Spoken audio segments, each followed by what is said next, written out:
Hello everyone, welcome back. Today we have our second lecture for our MGI course, our first unit called Globalization. Last time we took a look at the different types of economic systems throughout the world, how different countries choose to use their resources. Today we're going to be taking a look at the main central issue of globalization. We're going to see what globalization is, the different types of globalization that take place, and we will see how America's impact on the world has transcended beyond just economic and political to also a cultural impact on the world, again, for both good and bad. So this is going to be a much shorter lecture than yesterday's or the previous lecture was, so I hope you guys enjoy it. Let's go ahead and begin by just simply defining what globalization is. The global integration using networks of communication, transportation, and trade.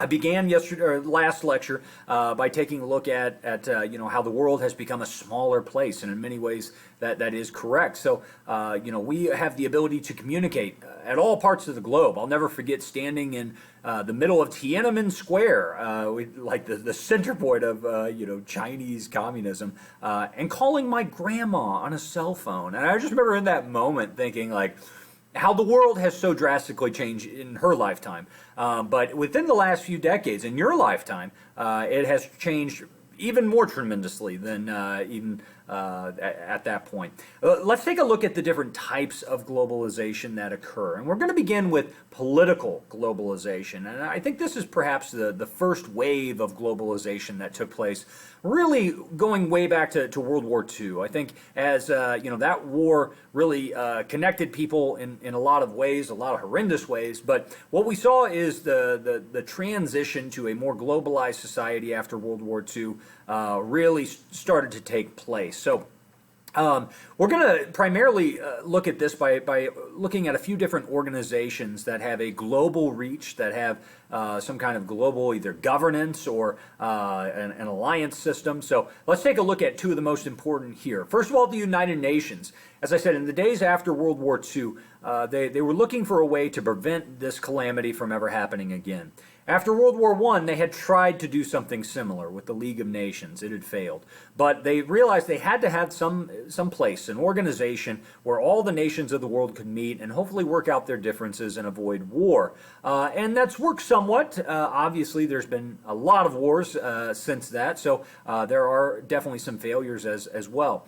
But the United Nations has been in place since 1945. Their main goal is to promote international cooperation. They do so in a lot of different ways. There are a total of 193 members currently. Their goals are to maintain peace, international peace, promote human rights, foster economic and social development, protect the environment, provide humanitarian aid due to famine, natural disaster, and armed conflict. I had the pleasure of going to the headquarters of the United Nations a few years ago. If you're ever in New York, you can arrange to have a tour of the building. And it's a fascinating program. They do, again, I understand that there at times have been, there's corruption and things, and it's kind of seeped in. But ultimately, I do believe they do more good than wrong. I remember one program that they were explaining to us specifically about connecting people to food. They said when the United Nations first started up, they were really big on delivering, the basics to people like flour and, fat like lard to allow people to cook. But they realized that the people that they're delivering this to were so poor that they didn't even have like pots and pans. So it wasn't working. But now they've developed even they handed us like a little jar, almost like a peanut butter. That was a special formula that had all the protein and vitamins and nutrients that one could really need, like at the most basic level to survive. And they said that that's the kind of thing that they push out to the poorest people in the world today. Again, just to try and save a few lives. That to me is an amazing program, and one that should definitely be honored. Like I said, when you start getting into their involvement with war, and there definitely is some flaws to the system, especially with their setup of the Security Council. There's been a lot of criticism of that, where basically a handful, and they really one nation in the entire world, if they're one of the more powerful nations, the United States, China, Russia, they can really veto what the rest of the world kind of wants to do. So there's definitely been some criticism, and perhaps rightfully so, of the United Nations over the years. But I think for the most part, it's done a better job of keeping world peace than if it didn't exist. The next item is NATO, the North Atlantic Treaty Organization, and this was also formed in the wake of World War II. By the end of World War II, we started to realize very quickly that the next war was already on the horizon, and that war was going to be a Cold War with the Soviet Union. Thankfully, it never truly spilled over into a hot war with nuclear weapons and whatnot, but we did know that really Russia or the Soviet Union and the United States were the two main powers that still existed. And they were in an ideological struggle. Soviet Union being communist, the United States being capitalist. There was this struggle to decide, what is going to be the fate of the world. We got to be one or one of one thing or all the other. And ultimately, we formed a series of alliances with other capitalist and democratic societies to try and protect those areas. And NATO was the result of that. So like the name suggests, North Atlantic, it is an alliance system between the United States as well as most of Western Europe. This mutual defense agreement was originally formed to kind of protect against Soviet incursion into Western Europe. It originally started with just 12 members. It has currently grown to 29 members. And in fact, as the Soviet Union fell away, a lot of the Eastern European nations started asking to join NATO, and some of which have been welcomed in. So, it serves a little bit different purpose today. We do see NATO involved sometimes in military conflicts, the most famous of which was in the 1990s, something we'll talk about in our next unit with the war that broke out in the former Yugoslavia. NATO was heavily involved in trying to end some of the fighting there. So NATO is still around today, a political, basically global organization that still exists to try and keep peace. Now, there is also what we call economic globalization, and you could define this the international movement of goods, capital, services, technology, and information. The greatest example of this is the economic alliance system known as the EU, the European Union. Now, the EU has been in the news quite a bit recently because some member states have decided to leave, most notably the United Kingdom. Great Britain is going to leave, I believe it's actually happened at this point, what they call Brexit. They have decided to leave the European Union.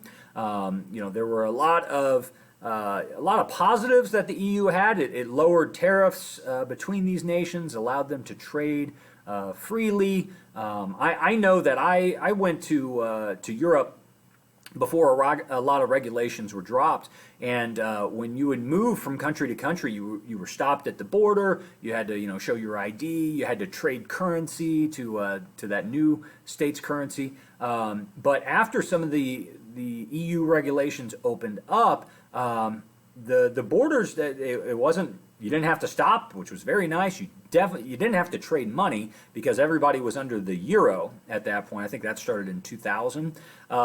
Didn't have to trade money to get the home country's currency. It was very nice, and it made traveling much easier. I can't imagine how much easier it was for business to be operated.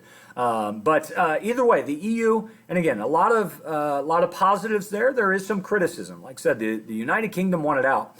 Mainly because they were the most powerful, the strongest economy out of all of them, and they felt that they were paying more than their fair share and wanted out of that. There were also some concerns about the whole open border policy, and I say open borders. It did allow for more migrant movement, which a lot of people in the UK did not like. So, there's definitely some positives, some negatives that people have concerns about. But the EU is still running strong, even though it's lost its perhaps most powerful member. Another powerful organization that formed in the 1960s, maybe 1950s, I believe, is the Organization of Petroleum Exporting Countries, most commonly referred to as OPEC. Now, OPEC is basically a collection of some of the highest oil-producing countries in the world. They realize that they have a product that the rest of the world desperately wants and is willing to pay extravagant amount of money for, and they are able to control those prices. Back in the 60s, the United States took the side of Israel in a couple of wars in the Middle East, and OPEC quite literally cut off our supply of oil as a result of that. They control it. They can set what prices they want. They can do pretty much whatever they want with the oil. It is a very powerful organization. Now, what they have really formed is what's called a cartel. When I say cartel, your mind probably goes immediately to drug cartels, and that is accurate. A cartel is an agreement between most or all major producers of a good to limit their production or to fix their prices. So the reason you think of drug cartels is that these often families that run, these huge drug operations, they are acting as a cartel. There's no reason to undercut another, drug supplier when you could all be making a lot of money. So they basically inflate their prices because they're the only ones that have the product. Like I said, they figured this out in the drug world, and they are making billions upon billions of dollars. The same thing here with oil. They realize that for the most part, they are the only ones, or at least the main producers of oil. They can charge whatever they want to a certain extent. Now, I will tell you that cartels almost always fail. Almost always there will be a party that decides to undercut the price of what everyone else has agreed to. Now with OPEC, they've had some internal struggle like that at times. It's more commonly seen, that failure, like I said, with drug cartels. There's often warring families that are kind of going back and forth. Because one side will undercut the other, but again, an economic term that often gets applied in a couple different ways. A couple of other forms of economic globalization that we see here. Two organizations that exist today, once again formed after World War II. First of all, the World Bank. The World Bank is truly a world bank, and the whole purpose of the World Bank was to provide loans to poorer countries to help them with major projects. So perhaps they're wanting to put in a major infrastructure system of highways or whatnot. They could get a loan from the World Bank to do that. The problem is that often the World Bank, all of a sudden now these very poor countries have loans, and the loans are basically being made to wealthy nations that have kind of controlled, they're the ones that are actually supplying a lot of the funds here. A lot of these programs will ultimately fail, when it's not making money, or they're unable to pay that money back, but they're still responsible for the debt. So the World Bank has a lot of rightful criticism that is thrown at it because they push out these loans to poor nations, and then when they can't pay that money back, come after them and take what little money they do have, which leaves these countries responsible, not only for the debt, but now they don't have money to provide food or education or health care to their citizens. So in many ways, sometimes you might have a dictator rise up that takes advantage of this, and then all of a sudden they're gone, but the debt is still there. So there needs to be a better system in place, but this is one thing that has kept a lot of poorer countries poor, even though there have definitely been some successes come from it as well. The International Monetary Fund, an organization formed to help nations pay debts to other nations, especially times in financial crisis. So, sometimes we have maybe natural disasters that occur, or sometimes man-made disasters where a country is needing help from other countries. This is basically all the countries of the world that contribute to this fund. Currently, there is the better part of $1 trillion sitting in this fund for help. But basically, they will kind of loan out money to countries that are in need and are expected to, of course, pay that money back.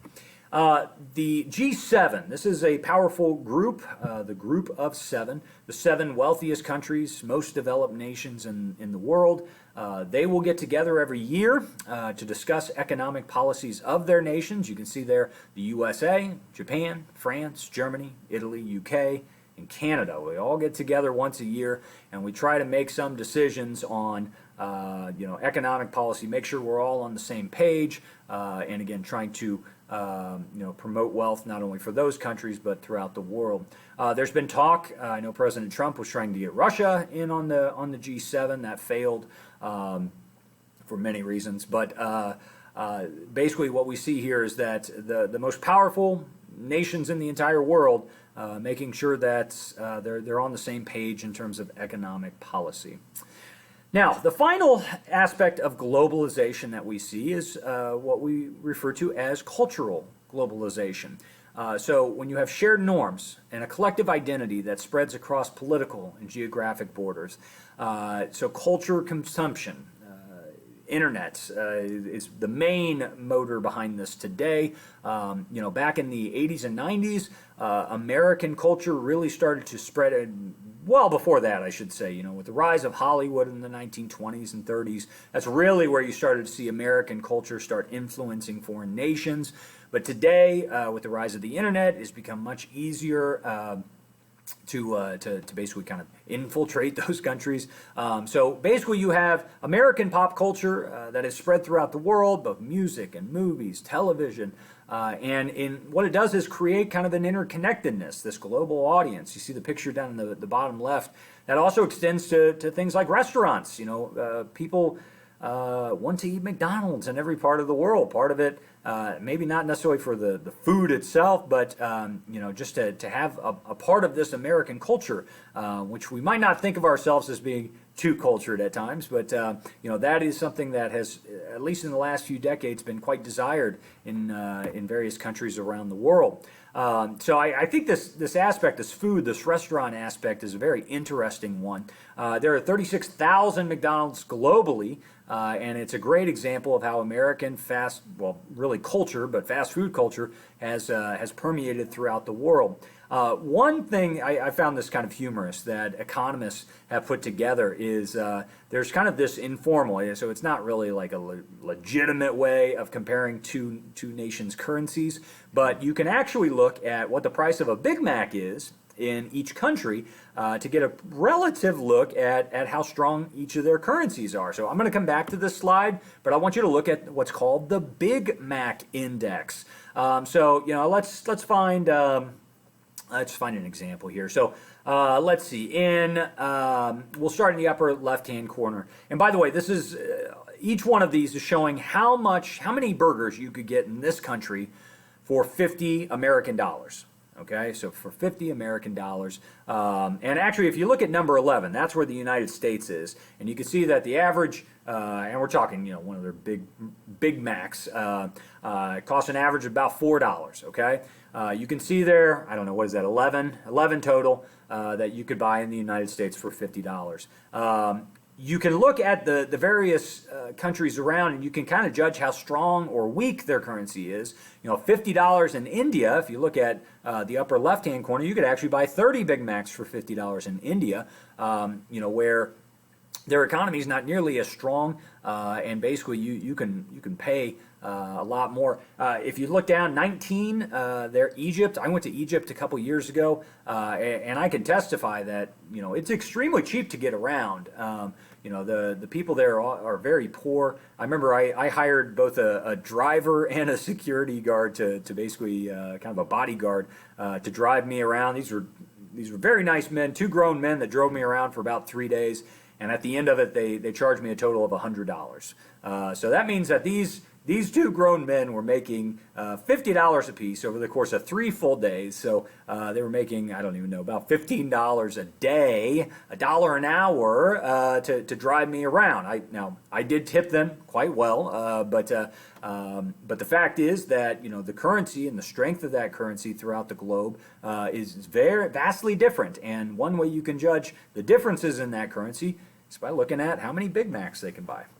So if we go back, again, pop culture, I mentioned that earlier, by the mid-90s, American movies held 90% of the global market. That has changed over time, but don't underestimate how important that is, because the entertainment industry is not only making money, but it's also spreading American culture, and some of that good, some of that bad. But what we see is that this has a desire, historically has had a desire for American products elsewhere, partly because what they're seeing in entertainment is solely American based, and kind of leads to this idea of America being this land of prosperity and freedom.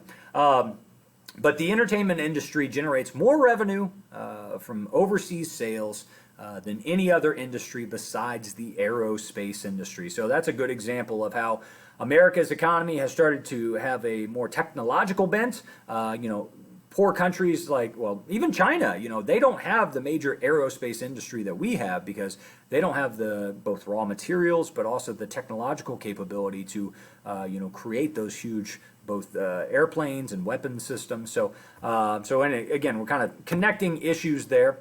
What has caused this? Well, there's a lot of different causes. I've highlighted three here. Technology has changed. The rise of the internet, much easier to communicate than ever before, to share information instantly across the world. Transportation has gotten easier. Air travel has decreased in cost, allowing people to move, allowing products to move much easier. Trade overall has increased because free trade is encouraged. Overall, we've seen a reduction in tariffs. It's the first time I've used that term. It's going to come up quite a bit. A tariff is a tax on an import. America used to make all their money off tariffs. The government used to make all their money off tariffs, taxing imports. Really, a tax or a tariff is a tax on Americans themselves. We are paying for imported goods to come over. We're paying a higher rate, and that money goes to the government. That is what a tariff is.